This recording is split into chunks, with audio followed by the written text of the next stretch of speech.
Well, good morning, everybody. I'm really late today. Hopefully, I can get this in before any customers come in, but it's like 11 o'clock, 11:10 in the day, but had to do some shopping this morning at the last minute, so missed my opportunity to prepare the video.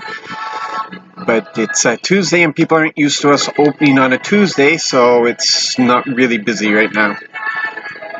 So let me just take care of this for a second. And so I just wanted to talk about what we read this morning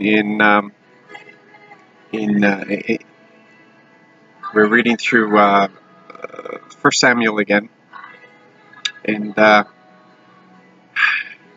we have this situation where David keeps being presented with Saul the opportunities, and his men don't understand. They keep saying, "Look, God has given your enemy into your hand. You're blessed." And David says, "No. It's Saul is the anointed.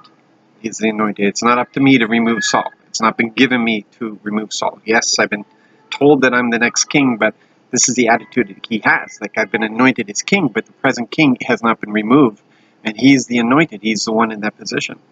And it's God. God will remove him, and when he does, then I'll be king. But I'm not doing anything until that time."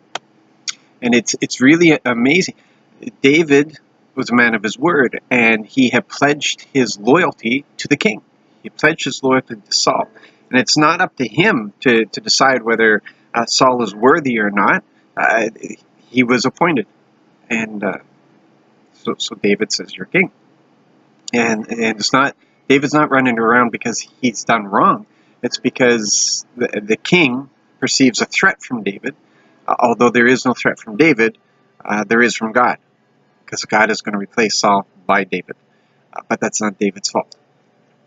So that brings to mind there seems to be a group in the church that they've appointed themselves to go around and judge all these famous preachers, if you want to say famous. I don't know how else to say it, but the ones that the Lord has risen up to a higher level, with revelations and such insights, deep understanding of the Word, and whose churches have grown, because in the kingdom it's all about multiplication, it's all about growth, and where the Word is good, people are going to be attracted to eat well from that Word. That doesn't provoke jealousy in me. That provokes me to desire the greater revelation, to desire more from the Lord, so that I could be used as mightily as these men and women are being used. But there's a segment in the church that looks at them, and I don't know if it's jealousy or whatever it is, but they attack them. They pick apart every little thing. They misread things, and they're followers of these people, who don't check into things for themselves, but because these people write blogs and all this sort of stuff, these other people say, "Oh yeah, they're right," and it's horrible.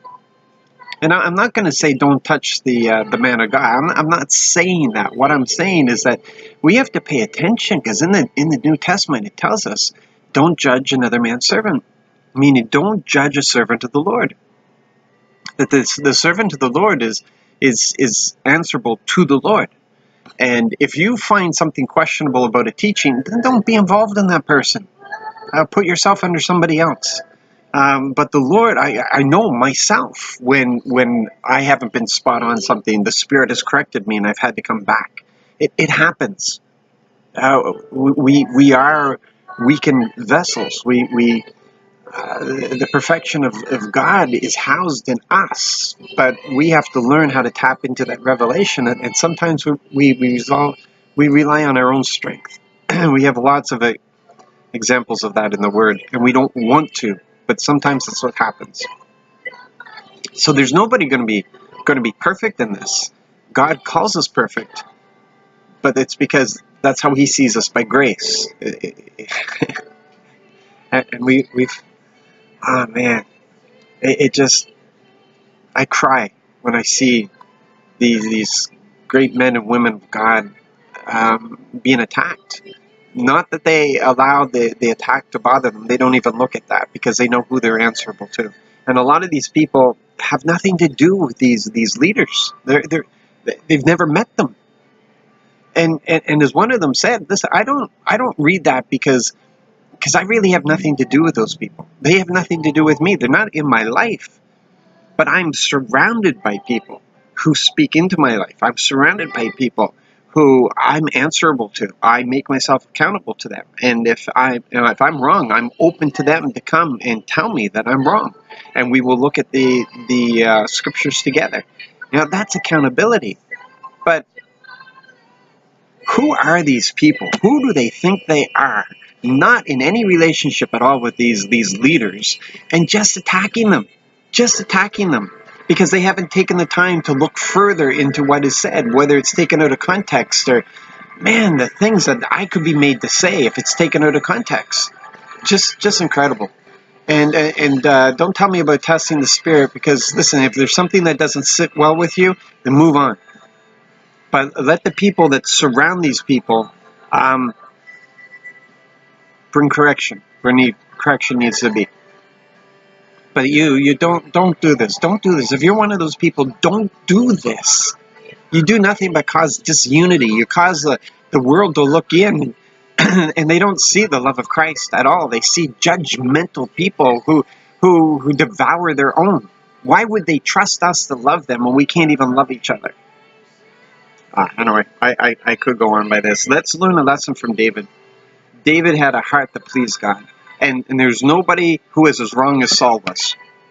Nobody as wrong as Saul was. And Saul caused problems in that kingdom. And I was removed from him. Let God do what he's going to do. Just let God do what he's going to do. I pray that you'll search your own heart and see if you got a critical spirit there. Don't tell me it's a discerning spirit. When you tear down people that you don't even know, don't tell me it's a discerning spirit. It's a critical spirit. So let's let the Holy Spirit correct us, shall we? Because I've been just as wrong as any of you, and I need that correction just as much as any of you. I say these things to myself because I may not tear down leaders, but I'm sure there's other people that I've torn down, and some of you have probably heard me tear them down, and I apologize for that, and I'm wrong in that, and I seek the Lord's correction in that. So let's be united, so that the world will look in on us and know that we're the disciples of Jesus Christ. Be blessed.